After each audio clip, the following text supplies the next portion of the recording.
मेरी माँ और मेरी बहनों, मेरी तरफ से आप सबको अस्सलाम वालेकुम। सबसे पहले मैं आप तमाम नौजवानों का, बुजुर्गों का दिल की अमीर गहराइयों से शुक्रिया अदा करना चाहता हूं, जो आप सिंधन छात्रों पूरा यहाँ बनारपुर से लेकर यहाँ तक जो आपने मेरा इस्तकबाल किया, इसका मैं जितना भी शुक्रिया अदा करूंगा उतना कम है।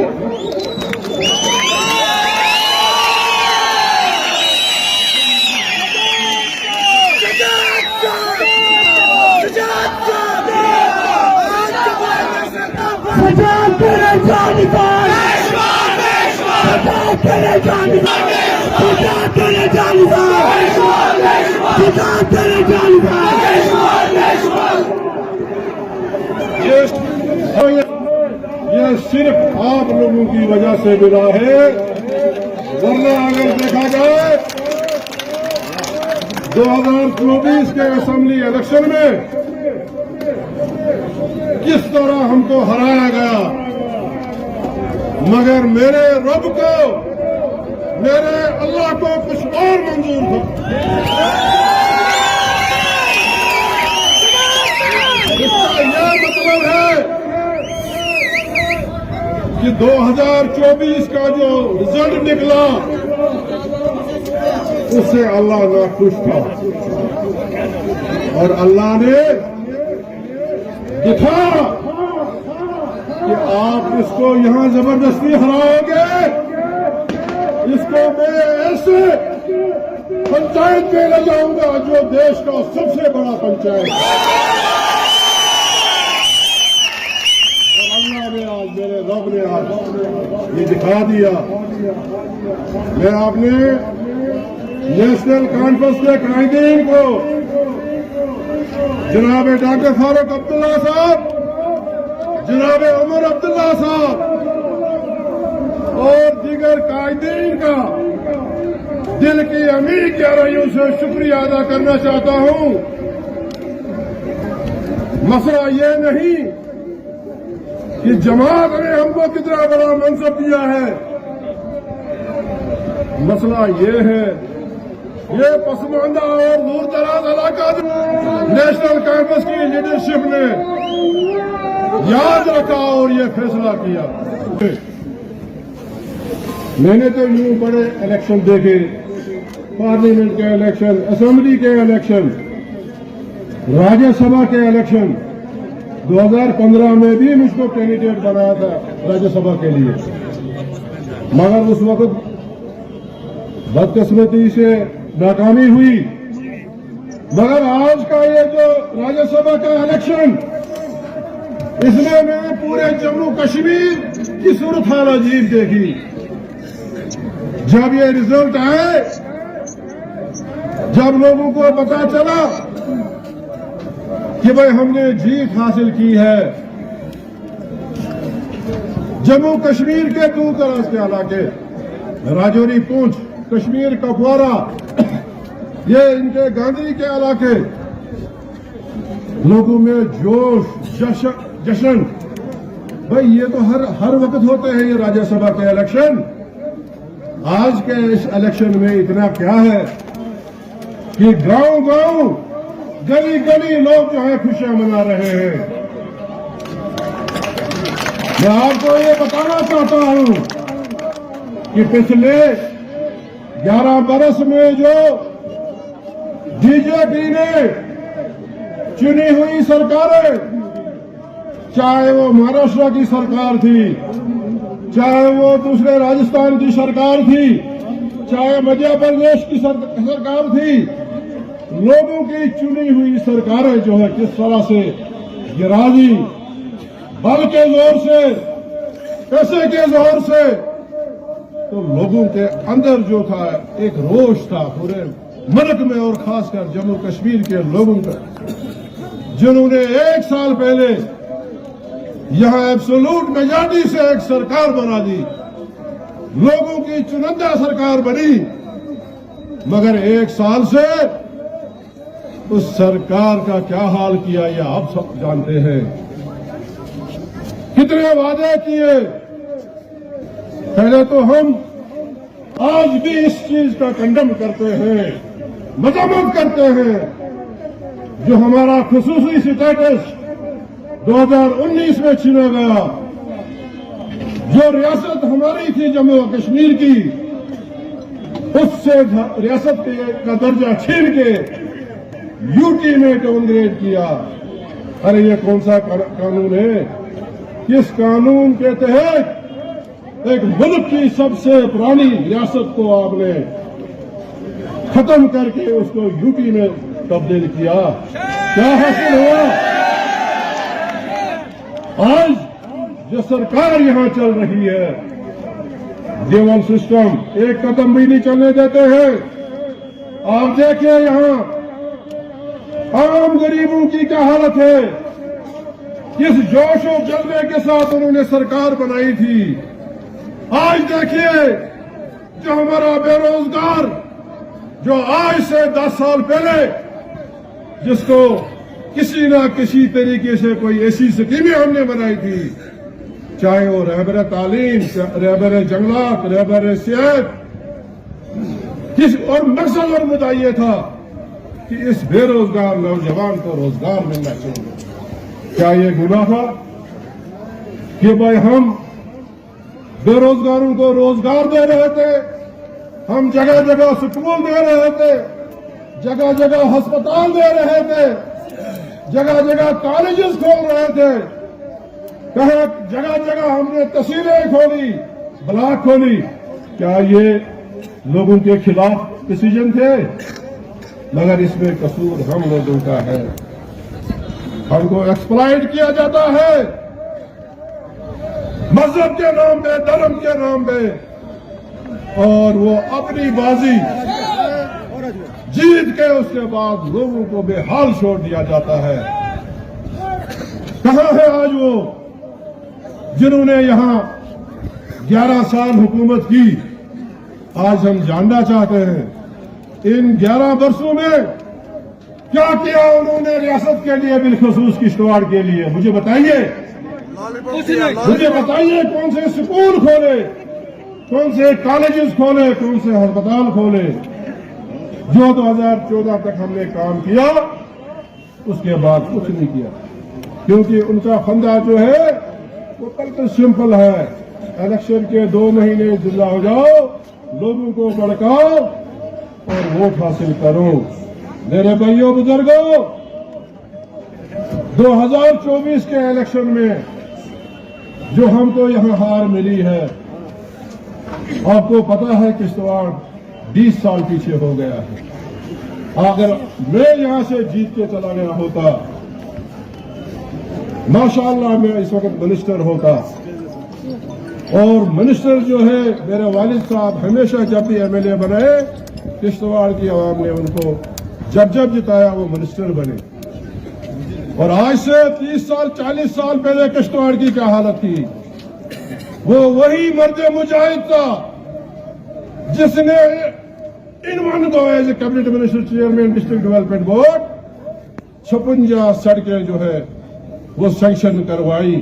ये आपका जो ये मंडल कहीं कोई कनेक्टिविटी नहीं, हमारे नौजवान साथी नहीं जानते हैं आज से 30 साल पहले यहाँ क्या हालात थी।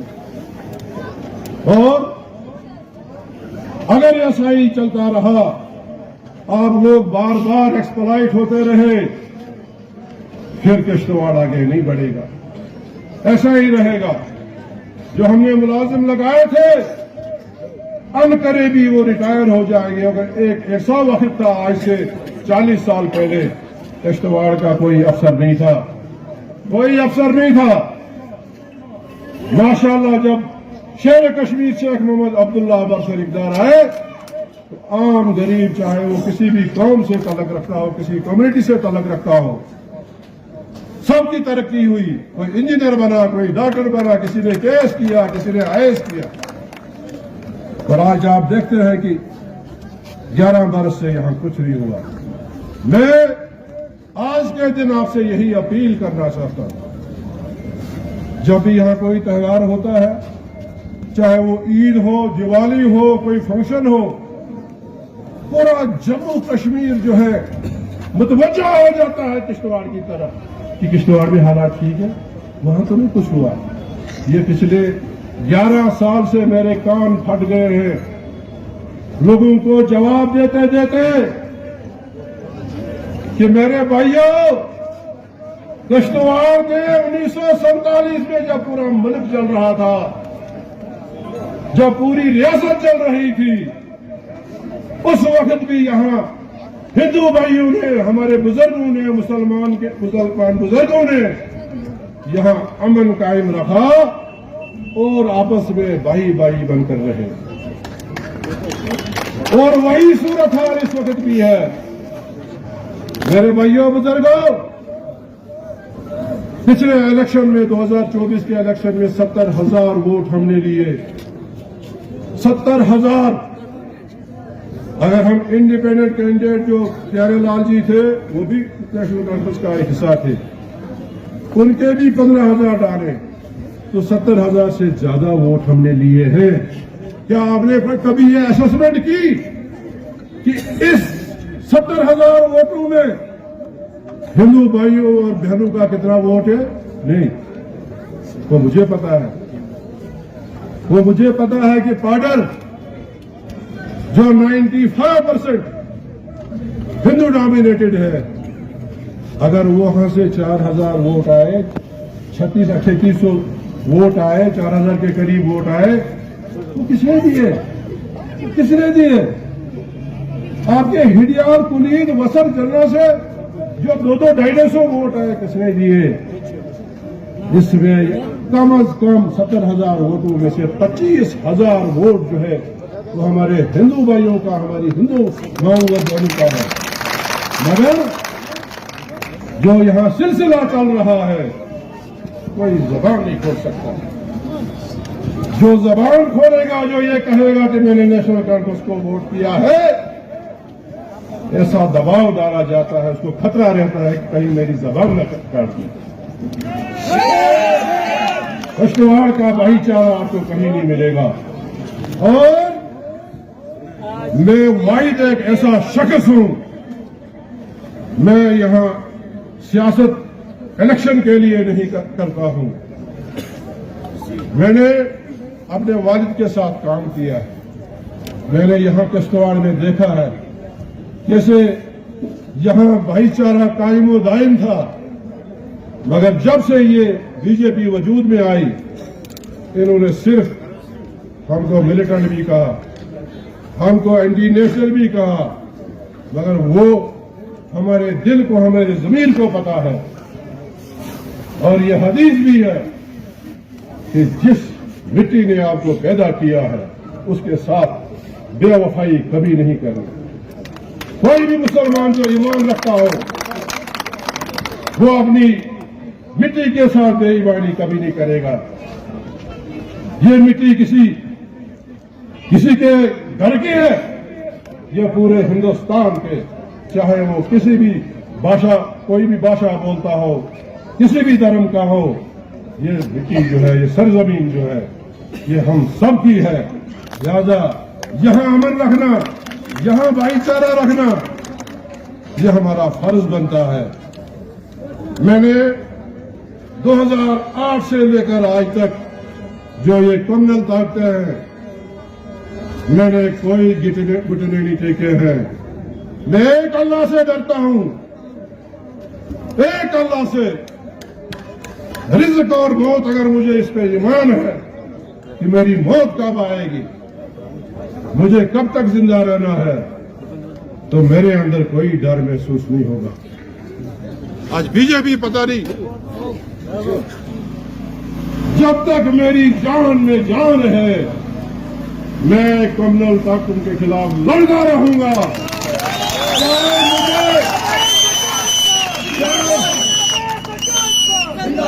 चाहे मुझे 100 बार क्यों नहीं हारना पड़े, मगर मैं एक मिशन लेकर हूं कि आज से 30 साल पहले जो यहां अमन था, भाईचारा था, उस भाईचारे के लिए कितनी भी मुझे कुर्बानी देनी पड़े, मैं वो कुर्बानी दे दूंगा।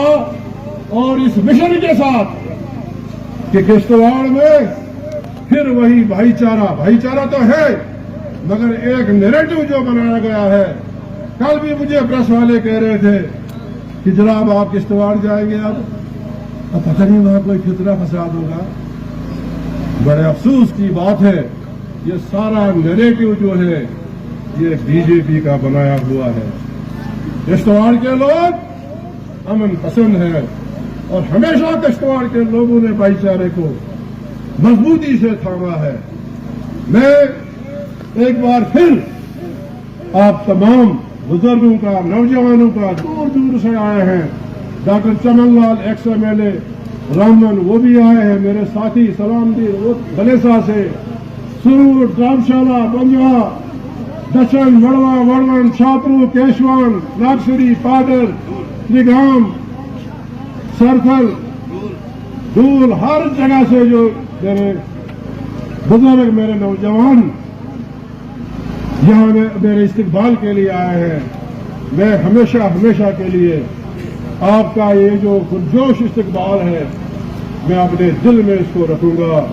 और एक बात कहना चाहता हूं और अपील भी करना चाहता हूं उन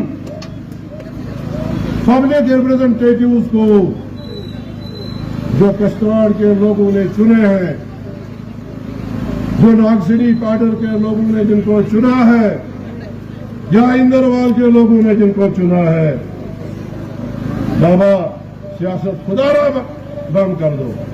किश्तवाड़ बहुत पहले ही पसमानदा है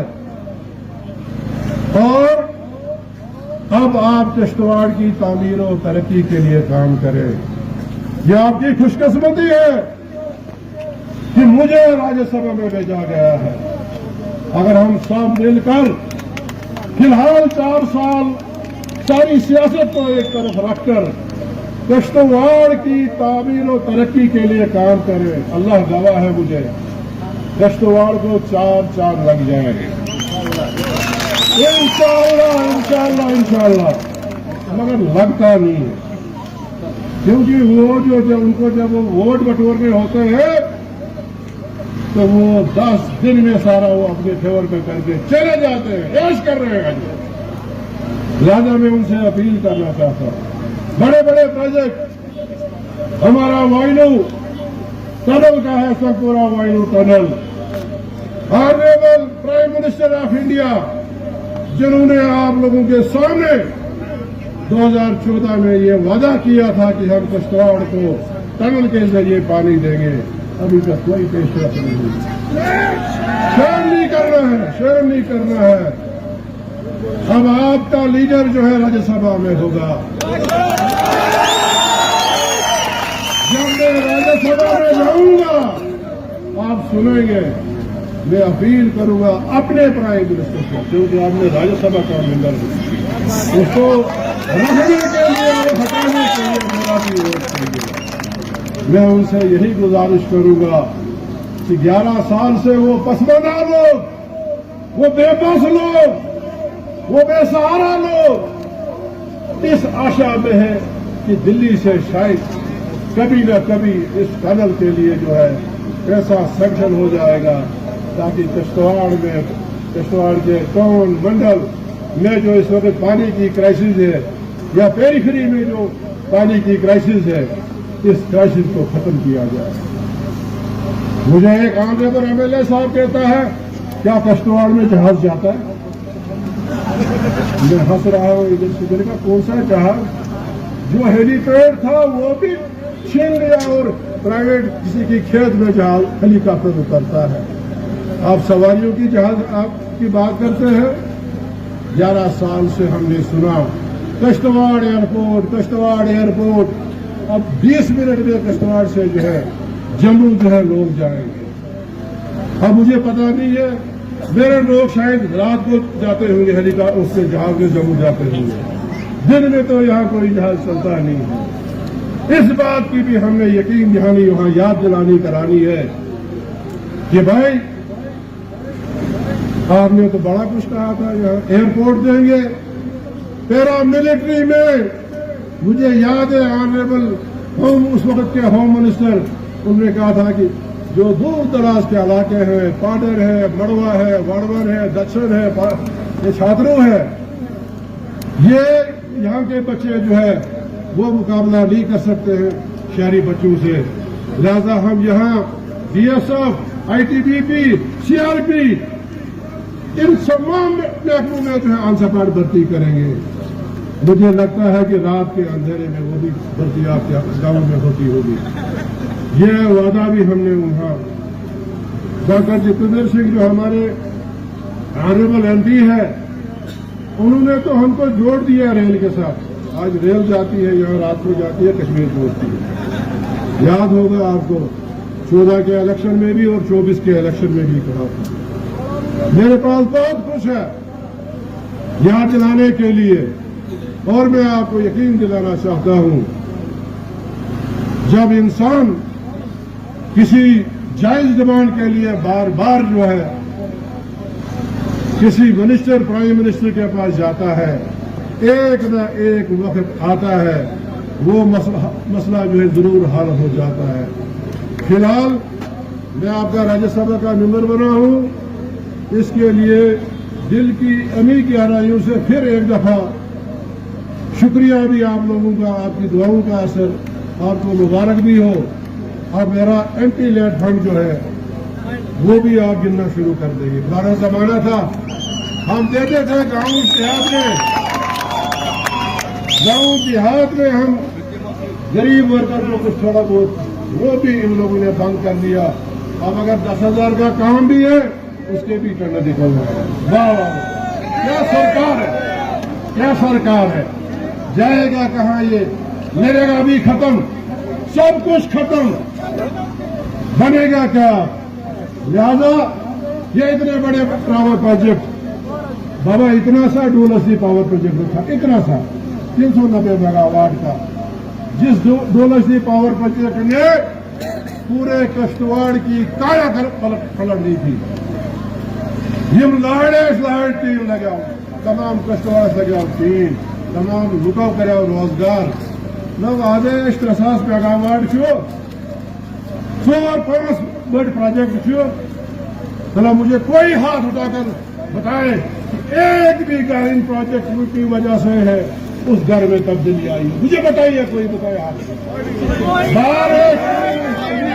बाहर एक ऐसा नैरेटिव बनाया गया है कि ये जितने भी 4 पावर प्रोजेक्ट है, क्यू है, क्वाड है, कटलदूल है, रेडली है, कृष्णवाड़ी जो है, सारा हर घर जो है अरबपति करोड़पति लोग है। मगर हमारे हिस्से में कुछ नहीं, समंदर से मिले प्यासे को शबनम। लिहाजा हमें मुख्तसरन अपनी बात को खत्म करते हुए, क्योंकि हमारे आपको पता है ये एबनॉर्मल एरिया है डिस्ट्रिक्ट हमारा, कुछ न कुछ होता रहता है। सबसे ज्यादा जो यहाँ एक्सीडेंट होते हैं या कोई बीमार हो जाता है, तो लिहाजा फिलहाल में 6 के करीब क्रिटिकल एम्बुलेंसेज सबसे पहली जरूरत है। 6 के करीब क्रिटिकल एम्बुलेंसेज किश्तवाड़ को दे रहा हूं। वो तो फिर यहाँ के सीएमओ साहब देखेंगे। हमारे यहाँ एनजीओ भी काम करते हैं जो रात दिन काम करते हैं। मैं चाहता हूं कि उनको भी एक एम्बुलेंस जानी चाहिए। हमारे पाडर में क्रिटिकल एम्बुलेंस होनी चाहिए, छात्रों में होनी चाहिए, दक्षिण में होनी चाहिए, ठाकरे में होनी चाहिए। तो लिहाजा में फिलहाल मार्च तक में मेरी ये कोशिश है 6 से 8 क्रिटिकल एम्बुलेंसेज यहाँ दी जाए, ताकि जो भी कोई गरीब, जो भी कोई कहीं एक्सीडेंट होता है, जम्मू श्रीनगर पहुंचते उसकी डेथ हो जाती है। मैं कहता हूँ कि सबसे मेरा पहला ये वाली फर्ज है कि एम्बुलेंसेज यहाँ दी जाए। उसके बाद मैं हर इलाके में आऊंगा, जो वहां की जरूरियात होगी, लोगों की जरूरियात के मुताबिक जो है मैं वो CDF जो है बांटूंगा। इंशाल्लाह 6 साल बहुत होते हैं, 6 साल में हम सबको इंशाल्लाह खुश कर देंगे। सबसे अहम बात वो ये है कि जब तक न हमको स्टेट का दर्जा, रियासत का दर्जा बहाल होगा, जम्मू कश्मीर कभी तरक्की नहीं करेगा। यहाँ की बेरोजगारी, उसके लिए हम कोई सद्भाव नहीं उठा सकते हैं जब तक ना यहाँ जो है स्टेट बहाल होगी। आज देखिए यहाँ रास्तों की हालत देखिए, स्कूलों की हालत देखिए, अस्पतालों की हालत देखिए। ये इसी वजह से है कि हमारे फंड जो है वो कम कर दिए गए हैं। जाहिरी तौर पर ये तो कहते हैं कि सब कुछ हमने ये पहाड़ और ये पहाड़ मिला दिया, और वो लोगों को पता है कि यहाँ कितनी शक्ति है।